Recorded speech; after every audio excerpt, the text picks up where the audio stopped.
Što nosim u svojoj torbi za teretanu? Znači nisam bio fan ovih velikih torbi, ali je često znam nositi u hotele jer ne volim one male kofere koji stvarno stane sve.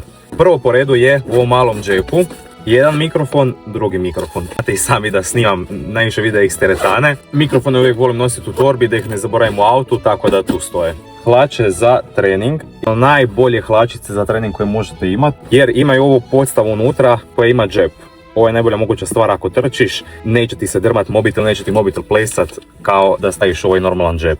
Dva ručnika, jedan za saunu, drugi za tuširanje kasnije, termosica za vodu, čarape, čak su i ove svaj čarape. Nekog razloga volim jedno visoke čarape i to moraju biti bijele, uvijek ako imam bijele tenisice moraju biti bijele visoke čarape. Nisam fan stopalica i ne volim ih nositi.